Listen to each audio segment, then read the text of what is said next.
Hello students, सो आज हम पढ़ने वाले हैं chapter light of our class 10th। So let's start.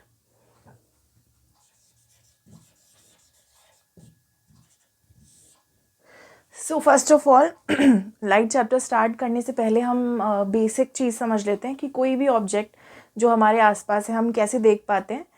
हम उस ऑब्जेक्ट को देख पाते हैं क्योंकि some source of light is there. कुछ सोर्स है लाइट का जो उस ऑब्जेक्ट के ऊपर गिरता है, ठीक है, और फिर वो जो लाइट है रिफ्लेक्ट बैक होती है और फिर हमारी आँखों तक पहुंचती है।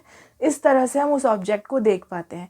अब वो सोर्स ऑफ लाइट कुछ भी हो सकता है, ठीक है। तो देखो, कोई भी चीज़ हम कैसे देख पाते हैं, जैसे कोई भी ऑब्जेक्ट है, मान लो दिस इज़ एन ऑब्जेक्ट, ठीक है।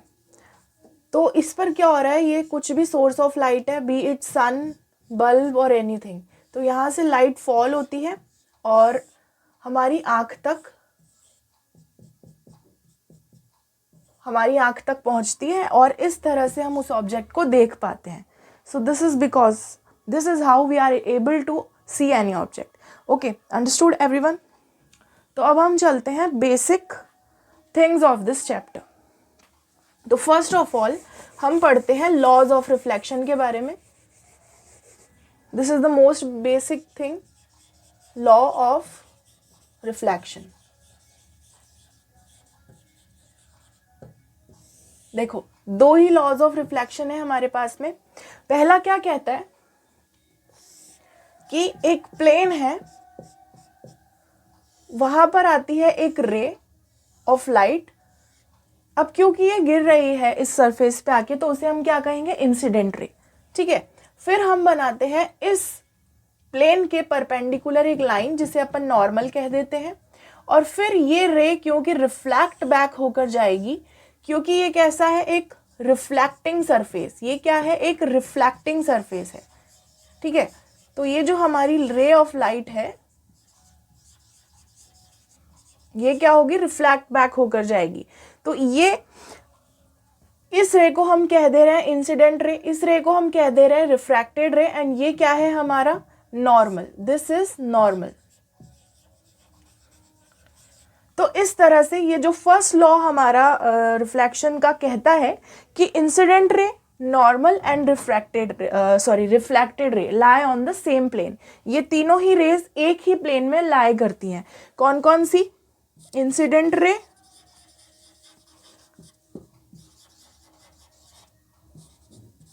second one is normal, and third one is reflected ray. They lie on the same plane. ये कहाँ लाई करती हैं, एक ही प्लेन में लाई करती हैं, ठीक है।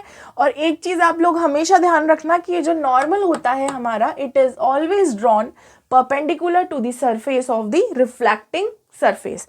ये हमेशा हम परपेंडिकुलर बनाते हैं टू दी रिफ्लेक्टिंग सरफेस, यानी ये परपेंडिकुलर होना चाहिए। ये वाली जो चीज़ है, ये नॉर्मल हमेशा परपेंडिकुलर होती है to the surface of reflecting surface. Understood everyone? एक बार देख लीजिए इस चीज़ को सब।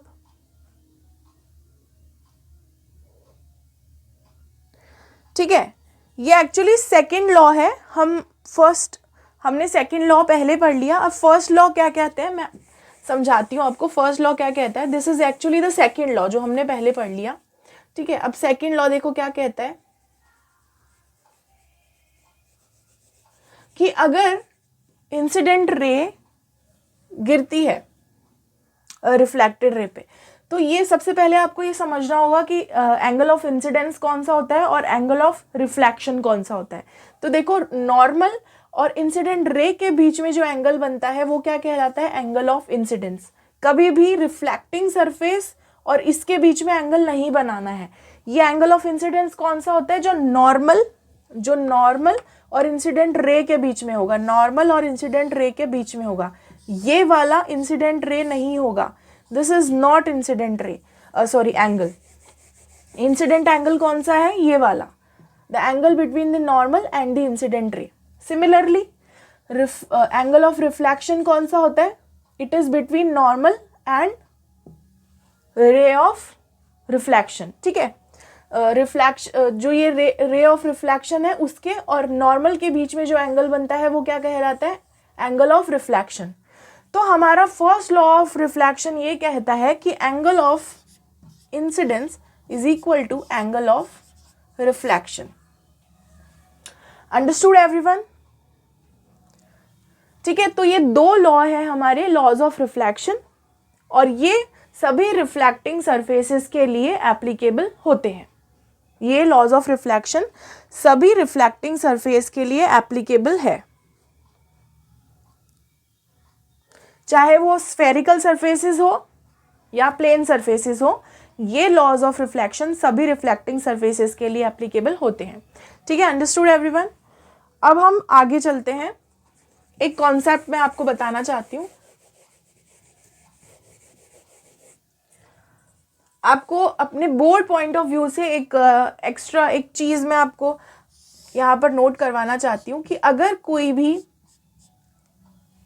रे इंसिडेंट होती है परपेंडिकुलरली, एकदम परपेंडिकुलरली अगर कोई रे इंसिडेंट हो रही है किसी रिफ्लेक्टिंग सरफेस पे, सॉरी दिस इज थोड़ी सी टेढ़ी हो गई ये लाइन। तो अगर कोई रे परपेंडिकुलरली इंसिडेंट हो रही है किसी रिफ्लेक्टिंग सरफेस पे तो वो बिल्कुल अनडेविएटेड ही वापस चली जाती है। ठीक है, वो बिल्कुल अनडेविएटेड वापस चली जाती है। तो यही इसका क्या होगा, इंसिडेंट रे, और यही इसका क्या होगा, रिफ्लेक्टेड रे। ठीक है, तो ये दोनों सेम हो जाती है, मतलब ये इंसिडेंट भी ऐसे हुई और रिफ्लेक्ट बैक भी ऐसे ही हो गई, बिल्कुल अनडेविएटेड चली जाती है अगर वो नॉर्मली फॉल हो रही है। नॉर्मली मतलब 90 डिग्री एंगल बनाते हुए सरफेस के ऊपर फॉल हो रही है तो। ठीक है, अंडरस्टूड?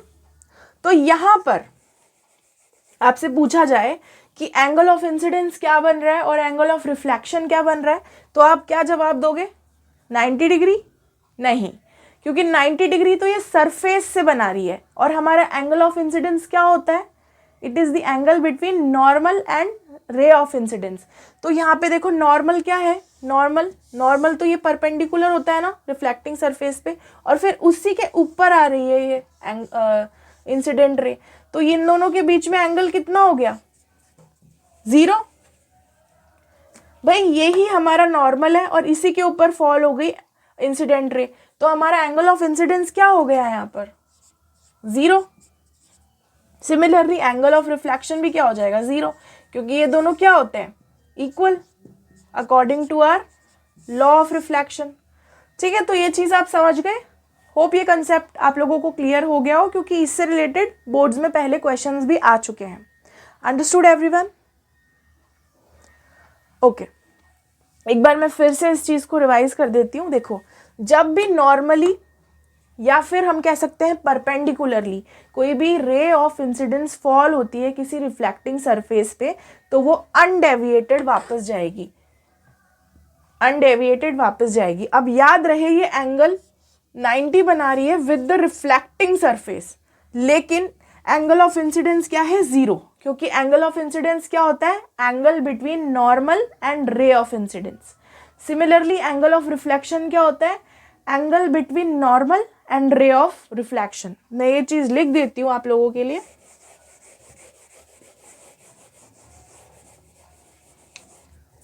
एंगल ऑफ इंसिडेंस क्या होता है, it is angle between incident ray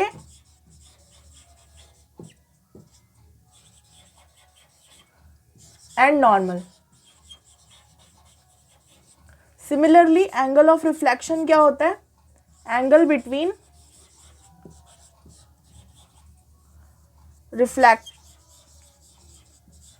reflected ray and normal. Understood everyone?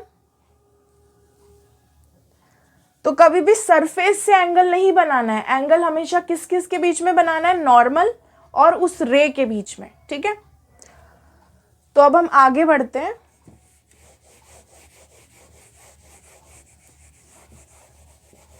देखो ये था हमारा लॉ ऑफ रिफ्लेक्शन। अब हम बात करते हैं प्लेन मिरर की।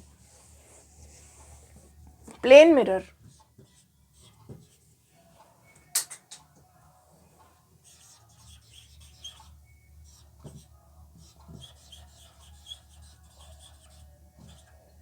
ओके स्टूडेंट्स, अब ये जो प्लेन मिरर होता है हमारा कैसा होता है, ये इसकी एक साइड कैसी होती है, पॉलिश्ड, और एक साइड कैसी होती है, reflecting surface. So one of the sides is polished और एक होगी हमारी रिफ्लेक्टिंग सरफेस.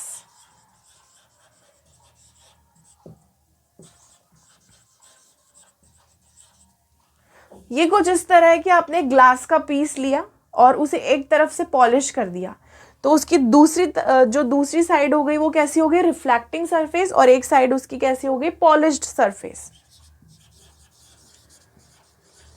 अब देखो जो प्लेन मिरर है उसके अंदर अब हम अपनी इमेज देखते ही हैं इन आवर डेली लाइफ, तो वो इमेज कैसी होती है. अब यहाँ पर हमें कुछ टर्म्स को क्लियर करना ज़रूरी है before we start this chapter. तो हम प्लेन मिरर से ही स्टार्ट करते हैं.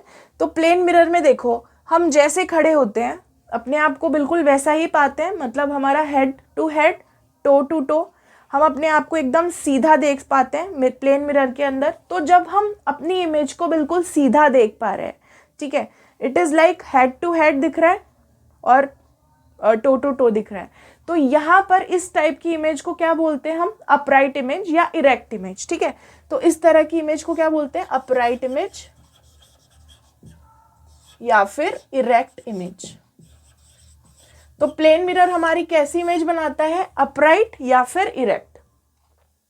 अब यहाँ पे एक चीज समझने की जरूरत है आपको कि प्लेन मिरर हमारा बनाता है वर्चुअल इमेज.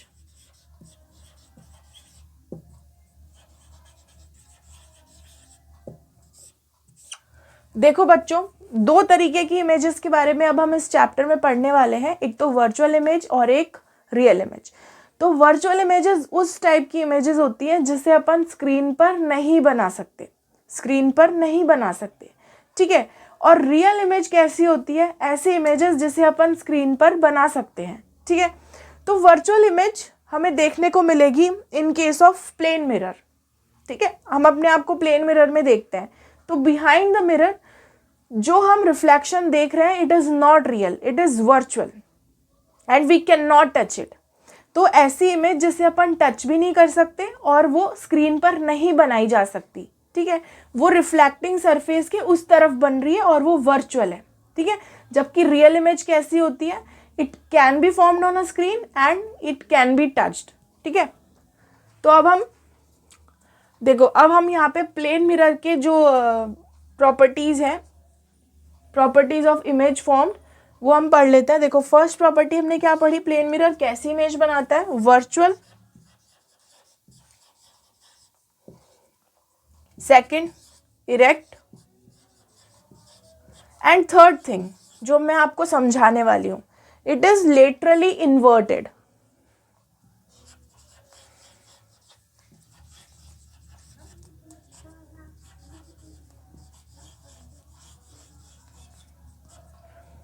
अब देखो laterally inverted means lateral inversion.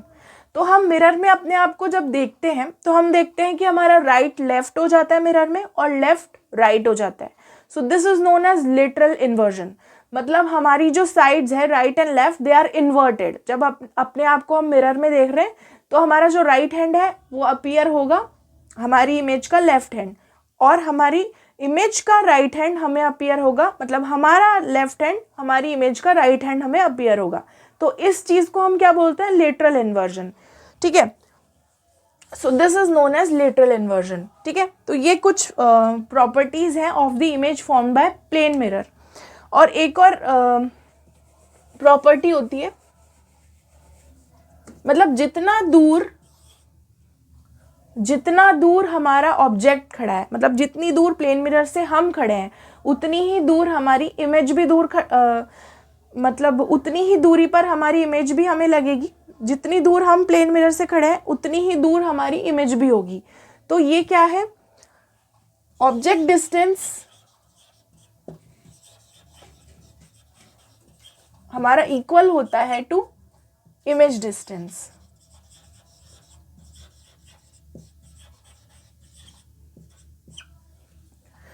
अब जैसे जैसे हम चैप्टर में आगे बढ़ेंगे तो इसके नोटेशंस हम पढ़ेंगे कि ऑब्जेक्ट डिस्टेंस को हम क्या बोलते हैं, इमेज डिस्टेंस को हम क्या बोलते हैं, ठीक है। तो पहले आप ये प्रॉपर्टीज देख लीजिए।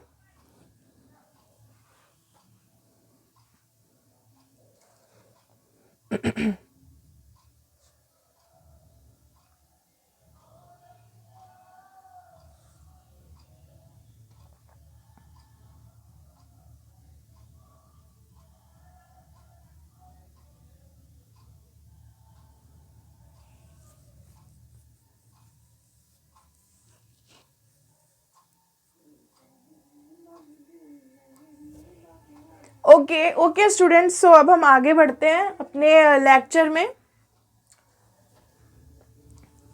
ओके तो ये चीज आप लोग समझ चुके हैं। चलिए अब हम आगे चलते हैं। तो अगर आप लोग नोट डाउन करना चाहते हैं difference between virtual and real image, तो मैं एक बार आपके लिए समराइज कर देती हूँ। वर्चुअल एंड रियल, ठीक है। तो वर्चुअल इमेज कैसी इमेज होती है? That can not be formed on screen. On the other hand real image कैसी होती है? That can be formed on a screen, that can be formed on a screen, ठीक है। And also this image can be touched, whereas this image cannot be touched.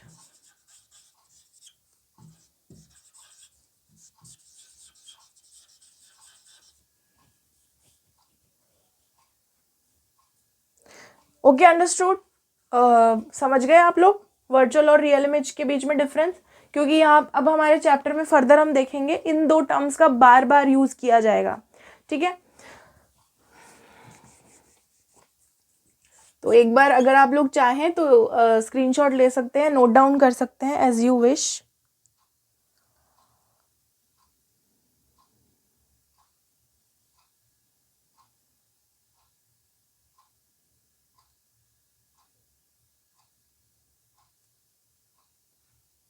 Okay तो अब हम चलते हैं स्फेरिकल मिरर्स की ओर।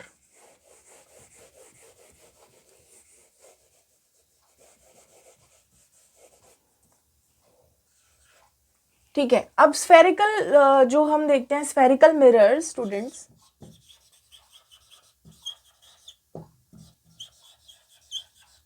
तो ये जो स्फेरिकल मिरर्स होते हैं हमारे, इनका जो रिफ्लेक्टिंग सरफेस होता है, इनका जो रिफ्लेक्टिंग सरफेस होता है वो कैसा होता है?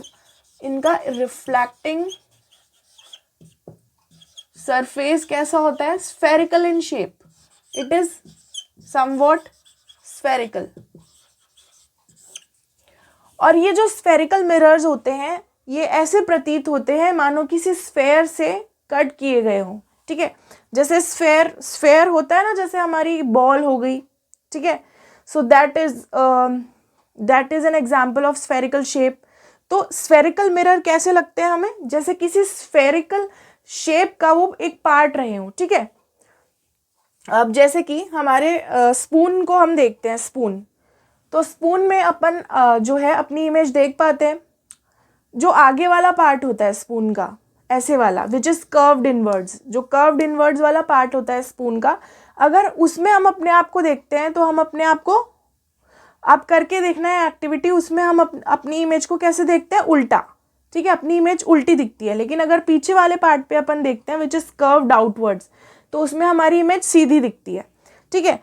तो ये ऐसे ही जो मिरर्स हैं उनके बारे में हम स्टडी करने वाले हैं, ठीक है।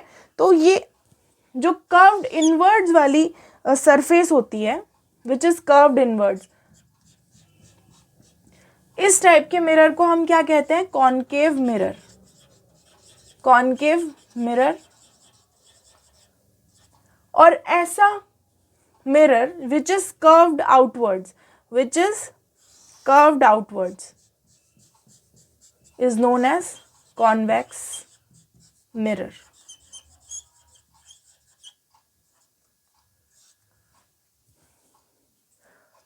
तो देखो स्टूडेंट, स्फेरिकल मिरर्स क्या होते हैं, जिनका रिफ्लेक्टिंग सरफेस कैसा होता है, स्फेरिकल, और इनका रिफ्लेक्टिंग सरफेस ऐसे कंसिडर किया जाता है कि जैसे वो किसी स्फेयर का पार्ट रहा हो, किसी स्फेयर के सरफेस का वो पार्ट रहा हो, ठीक है। So this is how spherical mirrors are there. तो देखो स्टूडेंट्स, अगर आपसे पूछ लिया जाए कि कॉनकेव मिरर और कॉन्वेक्स मिरर में डिफरेंस बताओ बेस्ड ऑन देयर स्ट्रक्चर, ठीक है, तो अब कैसे डिफरेंशिएट करोगे आप लोग? तो देखो अब यहाँ पर आपसे बोला जाए कि कॉन्वेक्स एंड कॉनकेव, तो देखो कॉन्वेक्स मिरर कैसा होता है, it is curved outwards. Curved outwards मतलब इसका जो रिफ्लेक्टिंग सरफेस है, इट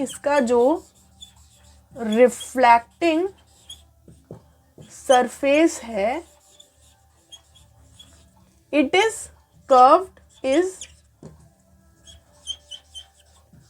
कर्व्ड आउटवर्ड्स, ठीक है, इस तरह से। ये जो हमने ये डैश डैश डैश डैश बनाया है ना, ये कौन सा सरफेस है जहां पे पॉलिशिंग की गई है, ठीक है। ये जो डैश डैश है ये क्या दर्शाता है, पॉलिश्ड। तो ये कैसा सरफेस है, पॉलिश्ड, ठीक है, ये पॉलिश्ड सरफेस है। और ये वाला सरफेस जो बाहर की ओर है, ये वाला, ये क्या है, इसका reflecting surface,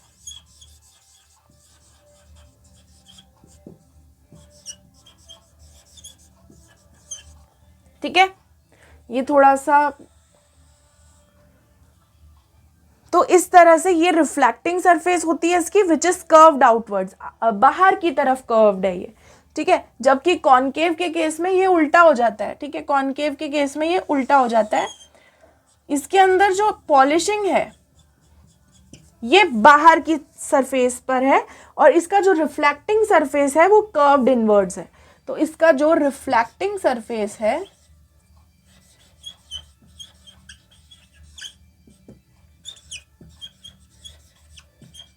is curved inwards,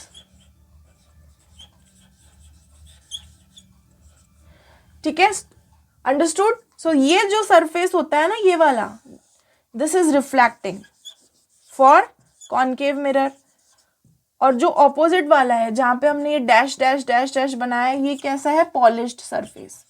और हम बात कर रहे हैं हमारे कॉनकेव मिरर की, ठीक है। आप सभी लोग एक बार नोट डाउन कर लीजिए।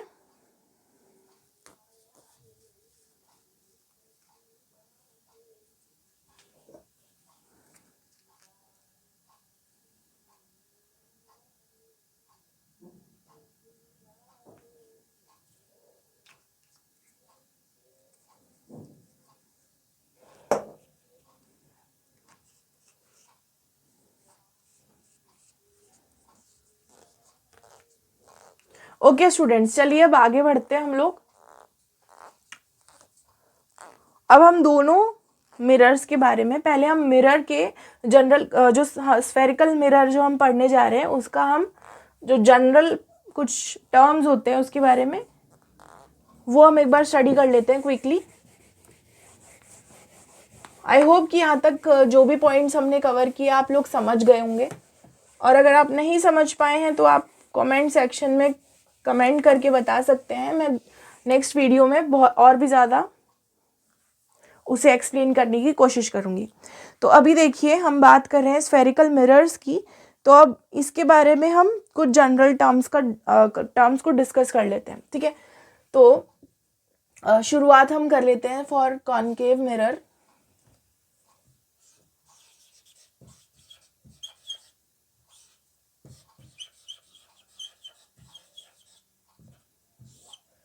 ठीक है, तो जब हम बात करते हैं बच्चों कॉनकेव मिरर की, तो हम ये ऐसे बनाते हैं कॉनकेव मिरर,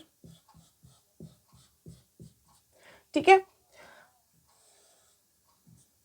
अब देखो ये जो कॉनकेव मिरर होता है, इसका जो सेंटर पार्ट होता है, इसका जो सेंटर पार्ट होता है, ठीक है, इसके अपर्चर का जो सेंट्रल पार्ट होता है उसे हम क्या कहते हैं, पोल।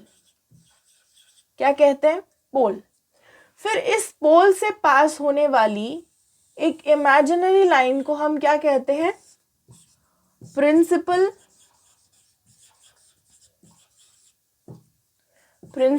एक्सिस। इस पोल से पास होने वाली एक इमेजिनरी लाइन को हम क्या कहते हैं, प्रिंसिपल एक्सिस। फिर आता है सेंटर ऑफ कर्वेचर। अब समझने की कोशिश करो बच्चों। देखो जैसे हमारा एक स्फेयर होता है, बॉल होती है, ठीक है, हम मैथ्स में पढ़ रहे हैं, स्फेरिकल जो शेप्स है उनका हमने वॉल्यूम भी निकाला है और सरफेस एरिया भी निकाला है। तो स्फेयर्स हम स्टडी कर रहे हैं, जैसे फुटबॉल हो गई, बॉल हो गई, ठीक है। तो जो स्फेयर होता है उसका एक सेंटर होता है, ठीक है। अब हम क्योंकि मान रहे हैं कि ये जो हमारा स्फेरिकल मिरर है ये एक स्फेयर का ही पार्ट रहा है, ठीक है, ये एक स्फेयर का ही पार्ट रहा है, तो इस पर्टिकुलर फिगर का भी सेंटर होगा, इस पर्टिकुलर मिरर का भी कुछ सेंटर है, ठीक है, क्योंकि ये स्फेयर से लिया गया है तो इसका कुछ सेंटर है, तो वो सेंटर यहाँ पर है, ठीक है। तो ये एक इमेजिनरी स्फेयर है मान लो, सॉरी ये थोड़ा बड़ा होना चाहिए था, और उसका ये सेंटर है यहाँ पर, ठीक है। So this is how it is. अब ये पोल और सेंटर के बीच की डिस्टेंस को हम क्या कहेंगे, रेडियस ऑफ कर्वेचर। जैसे अपन यहाँ पे रेडियस कहते हैं ना इसको, सेंटर से सर्कल तक, सेंटर से सर्कल की बाउंड्री तक की डिस्टेंस को अपन क्या बोलते हैं, रेडियस। तो उसी तरह से यहाँ पर इससे पोल से लेके सेंटर ऑफ कर्वेचर तक की डिस्टेंस को अपन क्या बोलेंगे, रेडियस ऑफ कर्वेचर। क्या बोलेंगे,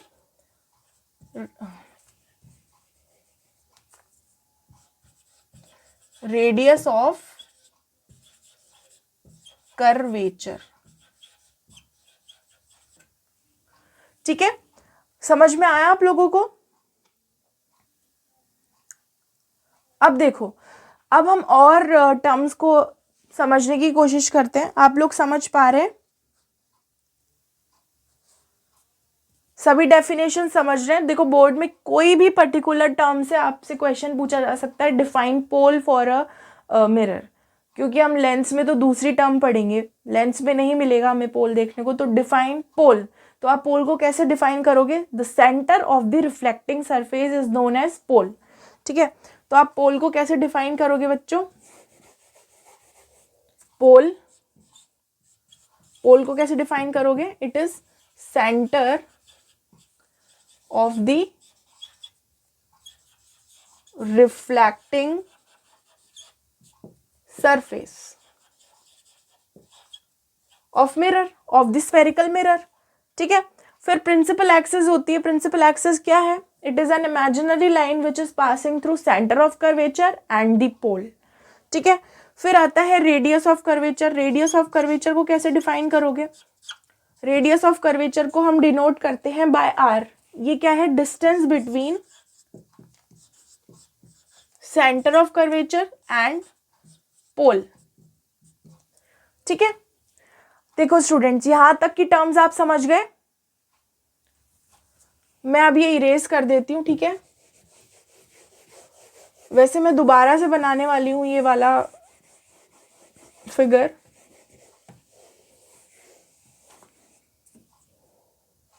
ओके। थोड़ा सा बड़ा बना लेते हैं।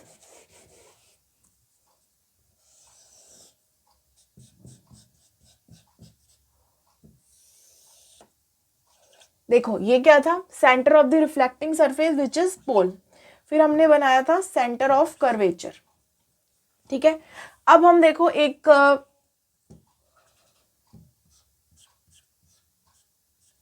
हम एक नई टर्म को डिफाइन करने जा रहे हैं विच इज द फोकस। अब देखो फोकस क्या होता है, तो बेसिकली बात कुछ इस तरह है कि अगर इस प्रिंसिपल एक्सिस के पैरेलल इस प्रिंसिपल एक्सिस के पैरेलल रेज फॉल होती है मिरर के ऊपर।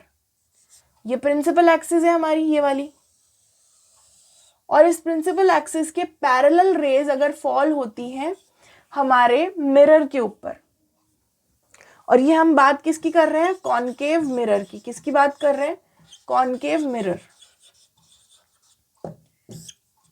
तो जब parallel rays, parallel to what, parallel to principal axis, so rays which are parallel to principal axis, जब वो फॉल होती हैं रिफ्लेक्टिंग सरफेस पर, किसके, कॉनकेव मिरर के, तो आफ्टर रिफ्लेक्शन वो कहाँ पे मीट करने वाली हैं, तो आफ्टर रिफ्लेक्शन वो जिस पॉइंट पर मीट करने वाली हैं उसे हम क्या बोलते हैं, फोकस फॉर दिस मिरर। तो rays parallel to principal axis, कैसे डिफाइन करेंगे इसको, rays parallel to principal axis after reflection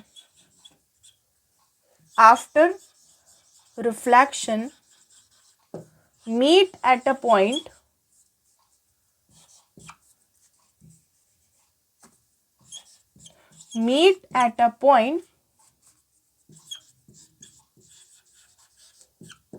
known as focus। उस पॉइंट को अपन क्या बोल देते हैं, फोकस बोल देते हैं। और ये हम फिलहाल सिर्फ बात कर रहे हैं कॉनकेव मिरर की, सिर्फ कॉनकेव मिरर की बात कर रहे हैं अपन, अंडरस्टूड। अब देखो यहीं पर मैं कॉनकेव मिरर के बारे में एक और चीज़ आपको बता देती हूँ, क्योंकि ये जो पैरेलल रेज आ रही थी, दूर से पैरेलल रेज आ रही थी, उसको इसने एक जगह लाकर इकट्ठा कर दिया, एक फोकस पॉइंट पे। तो इसे हम क्या बोलते हैं, कॉनकेव मिरर को कन्वर्जिंग मिरर। क्या बोलते हैं, कन्वर्जिंग मिरर, क्योंकि ये रेज ऑफ लाइट को एक जगह पर कन्वर्ज कर पा रहा है, that is why it is known as converging mirror. ठीक है, तो कॉनकेव मिरर को ही हम क्या बोल देते हैं, converging mirror, converging mirror. Understood everyone.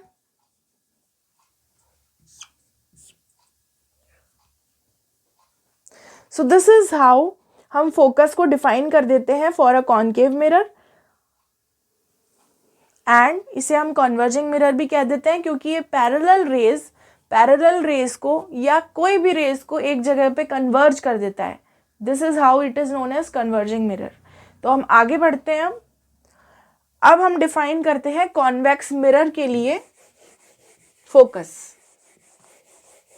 How are we going to define focus for convex mirror. देखो कॉन्वेक्स मिरर कैसा था हमारा, इसका रिफ्लेक्टिंग सरफेस किस तरफ है, बाहर की तरफ है ना इसका रिफ्लेक्टिंग सरफेस। तभी तो हमने अभी पीछे लिखा था, the reflecting surface of convex mirror is curved outwards, it is curved outwards, और इसकी पॉलिशिंग कहाँ हो रखी है, inwards. This is a convex mirror.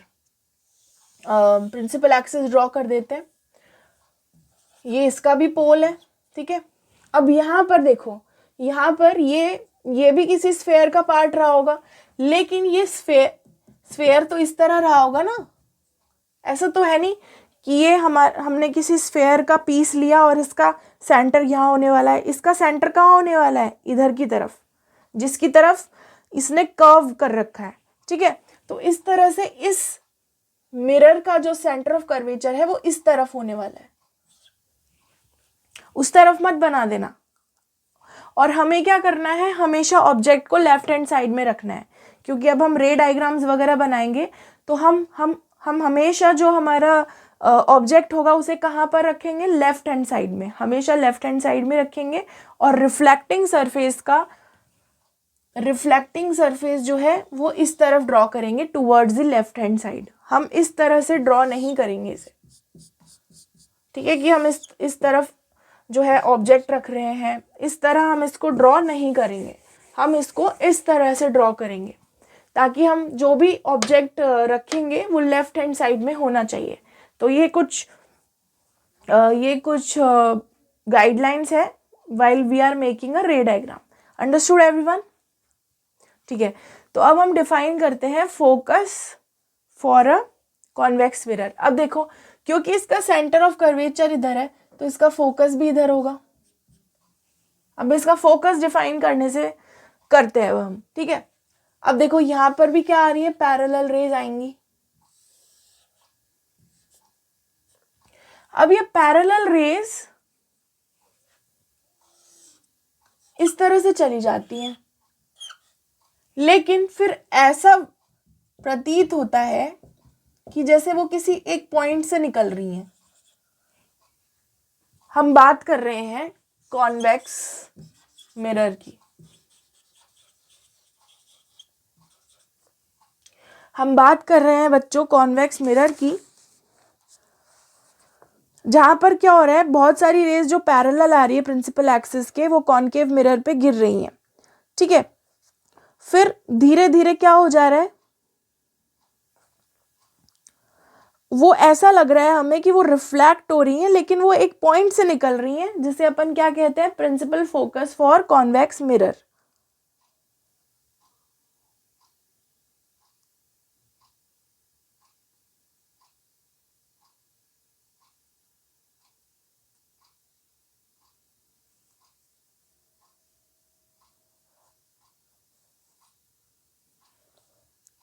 ठीक है, तो अब यहां पर आप कैसे डिफाइन करोगे, as parallel raise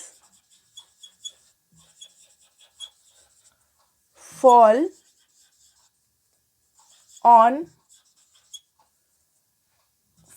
on the convex mirror, they appear to come from a point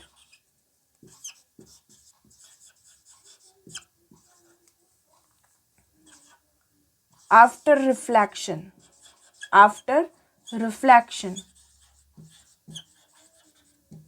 and that point is known as focus, and that point is known as principal focus. ठीक है स्टूडेंट्स, उसी point को अपन क्या बोलते हैं, principal focus कहते हैं. तो यहाँ पे अब फिर से समझना, देखो जो पैरेलल रेज आ रही थी वो रिफ्लेक्ट हो गई, लेकिन आफ्टर रिफ्लेक्शन ऐसा लग रहा है कि वो एक पॉइंट से निकल रही हैं. वो जो रिफ्लेक्टेड रे है वो एक पॉइंट से निकल रही हैं. उस पॉइंट को हमने क्या नाम दिया, principal focus for convex mirror.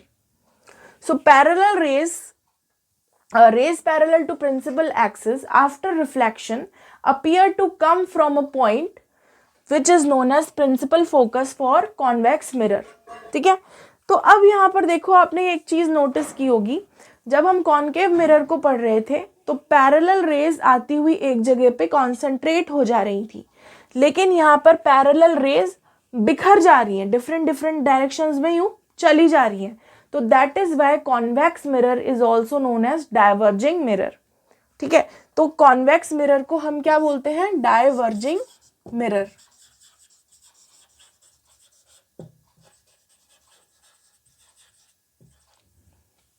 ठीक है, इसे हम क्या बोल देते हैं, डाइवर्जिंग मिरर. ओके, अभी एक चीज हमने मिस कर दी थी, वो ये है कि जो प्रिंसिपल, ये जो हमारा पोल है और हमारा फोकस है, उसके बीच की डिस्टेंस को हम क्या बोलते हैं, फोकल लेंथ. ये चीज दोनों ही मिरर के लिए एप्लीकेबल है, concave mirror as well as convex mirror. So distance between pole and the focus is known as focal length for both the mirrors. Understood everyone?